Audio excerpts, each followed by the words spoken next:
හොඳයි. ගයක් හදන්න හිතනකොට අර මුලින්ම එන ප්‍රශ්නයක් තමයි ගඩොල්ද බ්ලොක්කල්ද? ඔව් ඒක නම් ගොඩක් දෙනෙට තියෙන ලොකු ප්‍රශ්නයක්. තෝරගන්න අමාරුයි. ඒකනේ. ඉතින් අපිට මේ ලැබිලා තියෙන ඉදිකිරීම් ද්‍රව්‍ය ගැන කරපු සැසඳුමක් තියෙනවා. අපි ඒක පාවිච්චි කරලා බලමුද මේ දෙකේ වාසි අවාසි මොනවද තීරණයක් ගනිද්දි මොනවද හිතන්න ඕන කියලා. හොඳ අදහසක්. මොකද මේක නිකම්ම තෝරාගන්නේමක් නෙමෙයිනේ. ඔව්.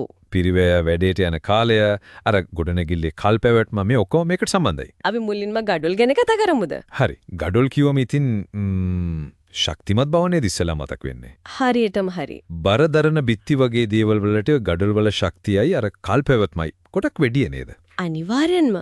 ඒක ප්‍රධාන වාසියම්. ඊට අමතරව අර තාප පරිවාරක ගුණයක් තියෙනවා. ඔව්. ඒකෙන් මොකද්ද අතරම වෙන්නේ ගොඩනැගිල්ල ඇතුළට?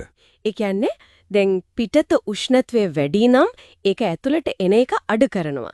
ගොඩනැගිල්ල ඇතුළ ටිකක් හරි සිසිලස තියාගන්න උදව් වෙනවා.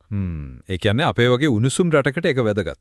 ඔව් ගොඩක් වැදගත්. සමහර වෙලට අර AC ෆෑන් වගේ දේවල් වලට යන වියදම පොඩ්ඩක් හරි අඩු කරගන්නත් උදව්වක් වෙන්න පුළුවන්. ගිනි ප්‍රතිරෝධයත් හොඳයි ගඩොල් වල.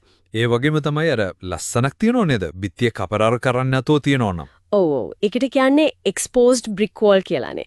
ඒක වෙනම సౌందర్యාත්මක අගයක් තියෙනවා. ඒක ඇත්ත. හැබැයි ඉතින් මේ ඔක්කොම වාසි එක්ක අනික් පැත්තත් බලන්න දෙපෙයිලේද? අවාසිත් ඇතිනේ. අනිවාර්යෙන්ම තියෙනවා. ලොකුම දේ තමයි අර වියදම.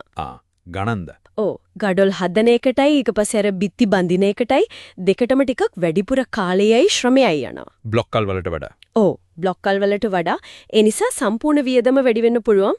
අනිත් එක තමයි අර වතුර උරා ගන්න එක. ඒක කොහොමද බලපාන්නේ? ගඩොල් වලට වතුර උරා ගන්න හැකියාව ටිකක් වැඩි.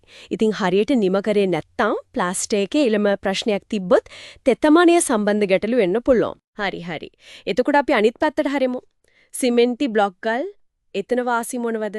එතන ප්‍රධානම දේ තමයි අර වියදම අඩු එකයි වැඩේ ඉක්මනට ඉවර කරන්න පුළුවන් එකයි. වේගවත් කියන එක නේද? ඔව්.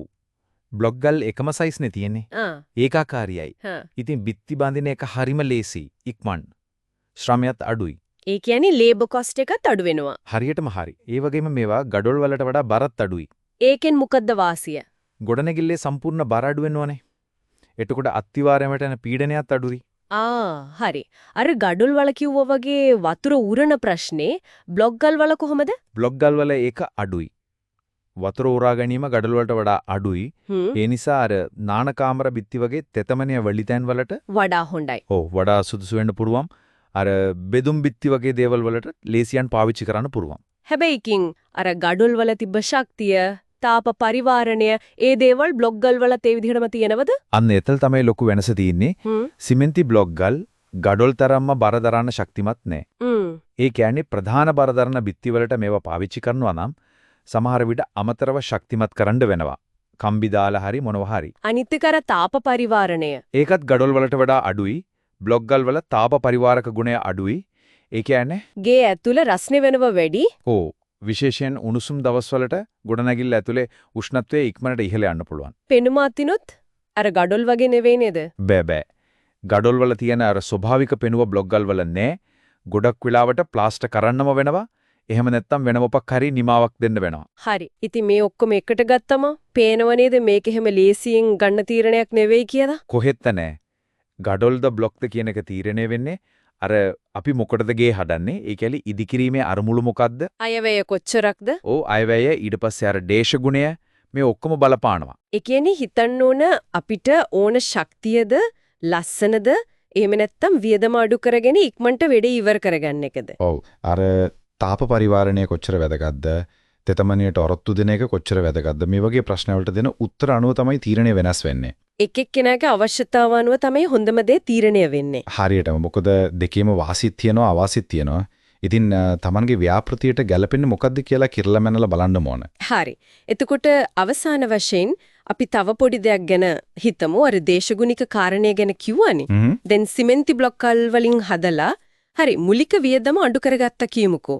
හැබැයි ඒ වගේ අර තාප පරිවාරණය අඩු නිසා ලංකාව වගේ රස්නේ රටක දිගු කාලීනව බලද්දී ගේ ඇතුළ කූල් එකේ තියාගන්න යන වියදම, ඒ කියන්නේ AC ෆෑන් වලට යන කරන්ට් බිල. ඒකට මේක කොහොම බලපායිද? ඒක නම් හිතන්නම ඕන කාරණයක්, වැදගත් ප්‍රශ්නයක්. ඒ කියන්නේ මුලින් ඉතුරු කරන ගාන ඕ මුලින් ඉතුරු කරන ගාන පස්සේ කාලෙක වෙඩි වෙන විදුලි බිලෙන් ආපහු ගෙවන්න වෙනවද කියන එක. ඒකත් මේ තීරණය ගනිද්දී අනිවාර්යෙන් ඉටන්න ඕන අමතර පැත්තක්. මූලික වියදම වගේම අර දිගු කාලින නඩත්තුවයි භාවිත වියදමයි දෙකම බලන්න ඕන.